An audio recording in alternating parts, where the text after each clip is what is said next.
Hello there and welcome. I'm Bob Proctor, and I want to share something with you that has changed my life more than probably any other one thing. But I want you to really think as you watch this video, okay? It's not very long, but it is very powerful. And there's something in here that is not taught in school. The first thing I'm going to talk about that's not taught in school is thinking. I have a paper here that says thinking is a skill which can be learned just as we learn skills such as typing and playing the piano. Very few public schools offer courses expressly to teaching thinking. Rather, we are expected to learn and teach thinking as a byproduct of learning mathematics, reading, science, history, trade, and so forth. And we do learn a lot about thinking in this way.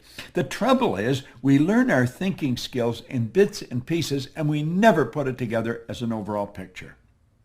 If asked to describe what all is required in order to think effectively, most people would be at a loss to give a complete account. Thus, we are unable to assess our own thinking skills or systematically teach the skill of thinking to others. Now, I want you to think about your life, and I want you to think about your income. I want you to think about money. Money's subject that is a subject that not a lot of people want to talk about. And when you do talk about it, a lot of people get defensive. They say, well, money's not everything. Well, that's sort of a ridiculous statement. Of course it's not everything. But money's important. It's very important in the area that it's used. It's as important as the food you eat, as the medical care that you subscribe to, as the car you drive, the home you live in, the vacations you take. See, money is something that has nothing to replace it in the area that it's been used. Now, money is merely an idea. We put stacks of stuff together. If we just look here, we put stacks of stuff together that we call money. Now, I am going to run some pictures up here on the screen to help communicate my idea. I'm going to communicate graphically as well as verbally. And money is an interesting subject. You get stacks of it there. How would you love to have stacks of money? I think everybody would. Some people do, but very, very few. So let's talk about money. Now think about it. I frequently ask a person if they come to work with me, what's the most you've ever earned in a year? I really don't care what the answer is, but I want to know what the answer is. Because when they tell me the answer, what they're doing is telling me where their mind is programmed with respect to money. See, our mind is programmed. You're working with a program, I'm working with a program. Now, most people are working with a program that someone else built. They are the production of somebody else's habitual way of thinking. I'm going to suggest that you can rewrite the program. You can rewrite the program. Now, before we get into the money too deep, back in 1970, Alvin Toffler wrote a book, Future Shock. And what he was doing was predicting what's going to happen in the future. And he looked ahead about 50 years. And he said, you know, the future is going to be a shock for most people. And he said, it's something that we should really think about. Now, in the book, he made predictions that everyone thought were absolutely crazy, but they weren't crazy. You see, these were predictions of what he said was going to happen over the next 50 years. Now, I was working with Earl Nightingale and Lloyd Conant in 1970 when this book came out, so the book was very popular in our company. And most of us thought, this guy's smoking something. This couldn't possibly happen. But stop and think of what's happening with your cell phone. I can type a message here, and I can send it anywhere in the world. And you'll see it simultaneously with me sending it. If you would have suggested that in 1970, people would have thought you were losing it. Well, he recently came out with something. He said, the illiterate of the 21st century are not going to be the people who cannot read and write. The illiterate of the 21st century are going to be the people who cannot learn, unlearn, and relearn. They're going to be the people who cannot learn, unlearn, and relearn. That's called changing your paradigm. And I want to share some information with you. If you've already got it, it's really good to hear it again. If you haven't got it, you're going to love it because it's about money, okay? And it's really about how to create all you want. You have to have multiple sources of income. You can go back to the ancient Babylonians, as far back in ancient history as you can go, and you're going to find that the wealthy people all had multiple sources of income. Now, I want you to think about these figures that you're looking at here. 3% of our population are earning 97% of all the money that's being earned. And everybody says that's unfair. Well, it's based on a law. That's really what it's based on. Our income is the harvest of our production. That's really what it is. But 3%. Now think of this for a moment. Some of those 3% are not very well educated insofar as we look at education. Some of them are functionally illiterate. They can neither read nor write. Now, some of them are absolutely brilliant. But you're going to find people that are absolutely brilliant that fall into the 97% category that have to split up 3% of the money that's earned. So why and how does this happen? Well, that's what I want to talk to you about. You see, you can become one of the 3%. Now, if somebody had told me that 55 years ago when I first got into the studying of this information, I would have thought they were dreaming. But my income went from $4,000 to $175,000 in a year. And it was based on the concept that I want to explain to you here. It's a very, very powerful idea. It really is. But what we have to understand is that the earning of money is something that doesn't happen by accident. You see, you can belong to this 3% group by creating multiple sources of income. Now, as I just said a minute ago, wealthy people historically have always had multiple sources of income. This isn't an accident. It's by design. You can design this. So I'm going to ask you to really pay attention here. And you probably want to watch this video a number of times. There is an absolute law governs compensation. We know that there's a law. If I let this go, you know it's going to fall. If I let this go, it's going to fall. It's not going to go up. It has to go down. It has to go down. That is an absolute law. It's called the law of gravity. That's a law of the world. Well, the law of compensation is a law. And it's very exact. I want you to really pay attention to it because this law clearly states that the amount of money you earn is in direct ratio, it's in exact ratio to the need for what you do, your ability to do it, and the difficulty there is in replacing you. So let's look at these 3 points one at a time. It's based on the need for what you do. You see, in my particular business, there's the opportunity to earn millions of dollars, and I have earned millions of dollars. Not because I'm smarter than the next guy, not because, there's an emotional or capricious God said, I think we'll let Bob have a turn. And it's not because I'm lucky. It's because I find myself in a field where there's a tremendous need for what I do. I help people become aware of what they're capable of doing. I help people understand how they're programmed and how to shift that paradigm. That's essentially what I do. And there's a phenomenal need for that. We have people coming into our business every day. We train people to do this. But there's a tremendous need. I've worked in Shanghai, in Kosovo, in Bucharest, in Buenos Aires, in Rio de Janeiro, in Melbourne, Australia, in Singapore, all over Europe, all over South America, North America. Everywhere I go, there's a need for what I do. When you find a tremendous need, and then you develop your ability to fill it, you've got to become very, very good at filling the need. Well, do you know, I fell in love with this business many years ago. Now, I was fortunate enough to work with a man who was the best at what he did. Earl Nightingale was a broadcaster. Lloyd Conant was a great executive.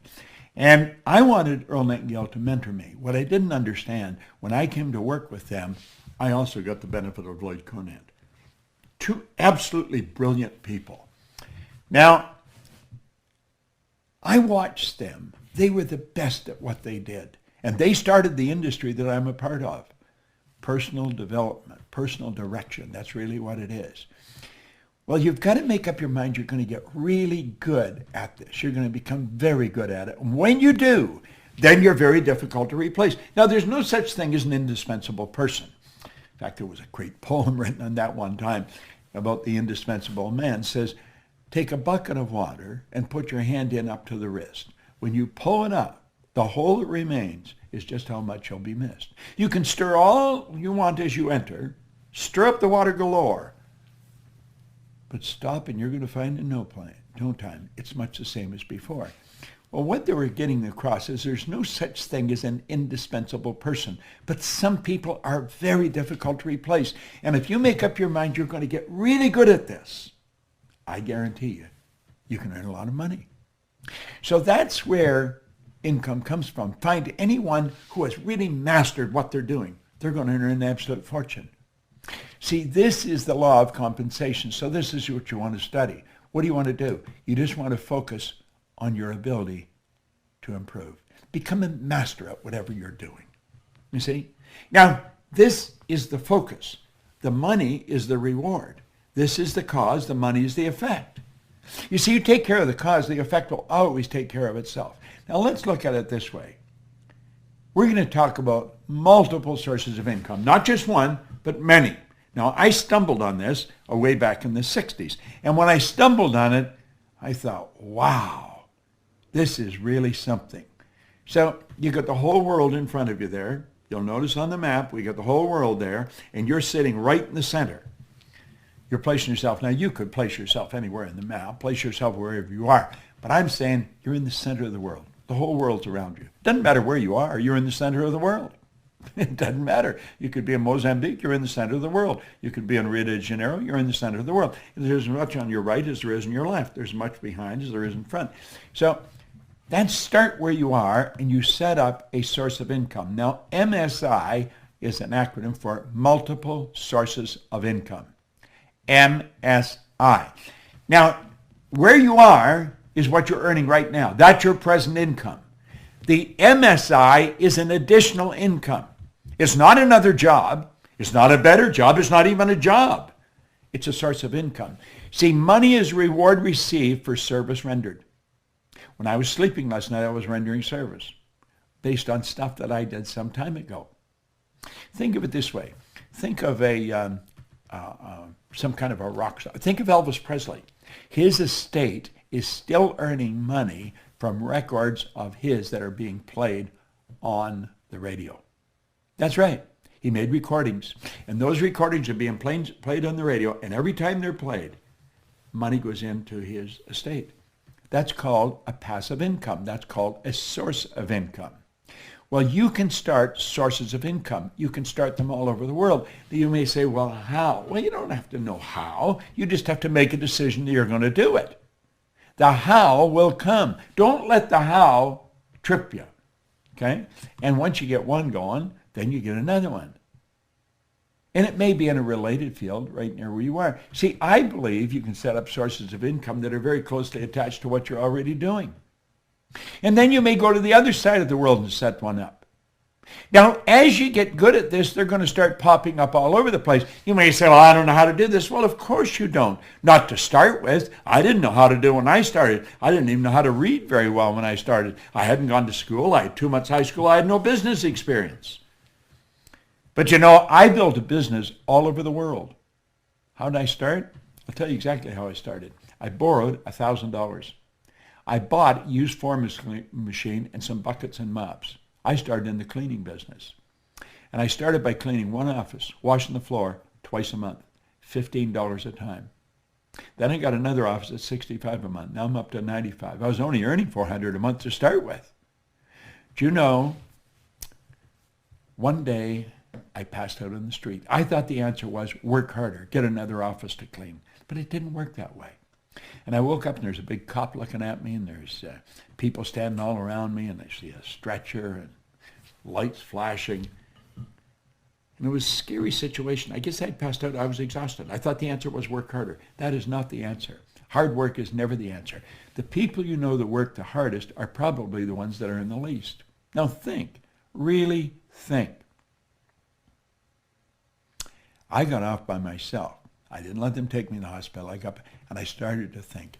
And I realized it was like something inside of me said, Bob, you're doing something wrong. And then another little voice said, if you can't clean all of them, don't clean any of them.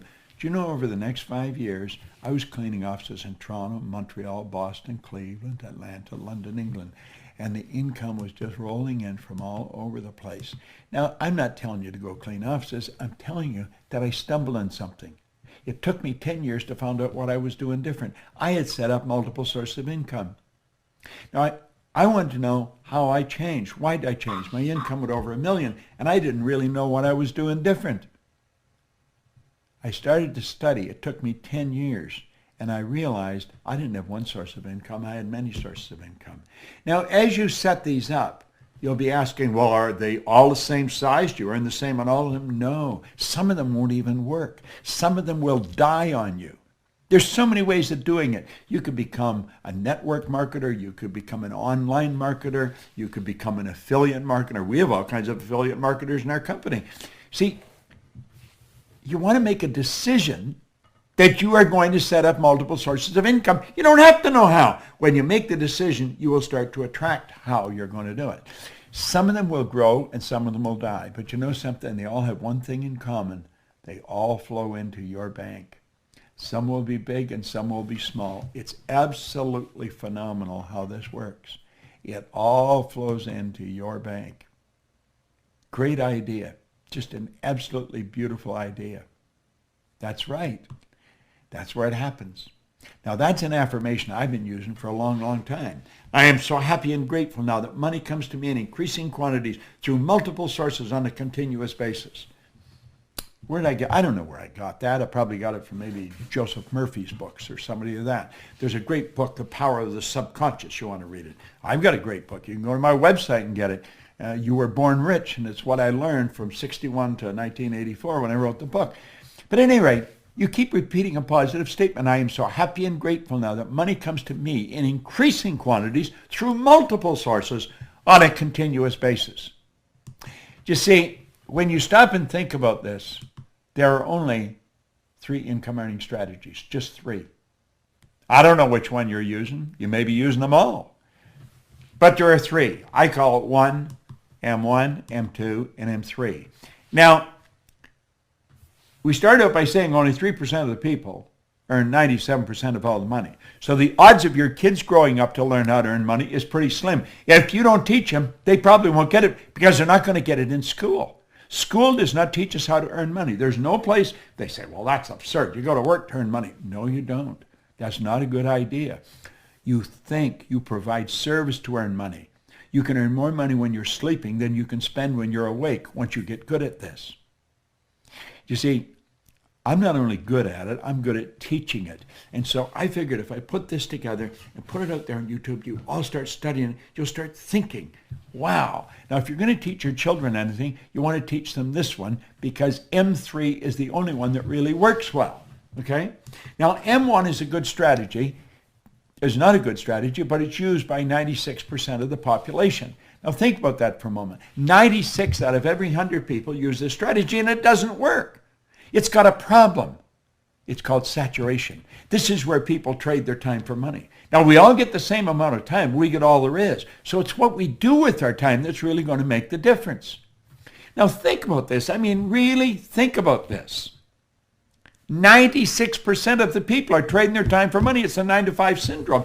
And you see, part of the old conditioning is save some money for your old age. Save for a rainy day. You save for a rainy day, I'll guarantee you're going to get a rainy day. But what do? We take a little bit of what we earn and we squirrel it away for what? For our old age or something. We do that at the expense of a life. We never drive the car we want. We don't live in the house we want. We don't take the vacations we want. Go into a clothes store. Walk into any clothes store. And I'll guarantee you the first thing you're looking at is the price tag. They're not looking for what they want. You know, the last thing you should ask for is what's this cost? Because you've made a decision you're going to get it, so you have to know how much to pay for it. And don't try and knock them down. Pay what they ask. But do the same thing. Charge what you want, okay? Now, you see, trading time for money, there's a saturation. You run out of time. It's not a good strategy. Now, M2 is an excellent strategy, but it's only used by 3% of the population. You see, 3% of the population are following this strategy. It's where you invest money to earn money. Now, when you invest money to earn money, if you're good at it, you can earn some money. Some people are not good at it. They're working in the M1 strategy, and so they save a little bit and they get risky and they go and they invest it. Bad investment, like that, they lose it all. And then they say, well, this isn't any good. I'm not going to do this anymore. Well, if you're really good at it, you can earn money there. But the M3 strategy is the one that you really want to focus on. It's used by 1% of the population. Now it spills over to about 3%, but 1% of the population earns 96%, 97% of all the money. What do they do that's different? They set up multiple sources of income. They multiply their time by setting up multiple sources of income. Now, if you really want to win in a big way, that's how you're going to do it. It's so basic and so simple. Well, you can learn more about it, but you want to study it. You want to study it. Money. Multiple sources of income. Boom, like that. MSIs. That's what the Proctor Gallagher Institute really focuses on, helping people understand how to set up MSIs. We teach people to train people to set up MSIs. You see, there's no end to what you can do. There's absolutely no end to what you can do. But you've got to decide what you're going to do. You want to take one of these things in your hand and sit down and write out how you want to live. And it doesn't matter what it costs. You write it down, and then you only think of how to do it. And you set up multiple sources. Now, let's suppose you have never touched a computer in your life, and you're going to learn how to use the computer, how to work with it. It's going to take you a while. And the strange thing about computers, when you learn something, it leads you into learning something else, and then you learn something else. It's sort of like an evolution that takes place in your mind as you start working. At least that's the way I found it, and most of the people I know. But when you first start, when I first started, I didn't even know how to turn it on. A guy named Rob taught me, and I'm sure that when he started to teach me, he thought, this guy's never going to learn how to use this thing. But he did learn how to use it, all right? Why? Because I made up my mind I was going to learn how to use it. Well, when you make up your mind that you're going to earn yourself a specific amount of money every year, and you might set that magic million. Anybody can learn how to earn $1 million. I believe I could teach anybody how to do that. There's a lot of people that could teach you how to do that. But you've got to decide you're going to do it. And if you don't decide you're going to do it, the odds of it happening are pretty slim. Now, is it going to happen overnight? No, nothing happens overnight like that. But over a period of time, let's say over 6 months, you're going to learn how to master this thing. You're going to learn how to set up MSIs. And after you learn how to do it, then you're going to start to learn how to multiply it. I read a story one time by U.S. Anderson. It came in a book. He told a story about he and a friend of his were in a nightclub, and there was guys spinning plates on the end of bamboo poles. You've probably seen it happen on television. And this guy had 18 plates spinning on the end of bamboo poles. And when the bamboo pole was bending over and just about, and you think the plate's going to, you say, get that pole. You think he goes over and he gets it going again.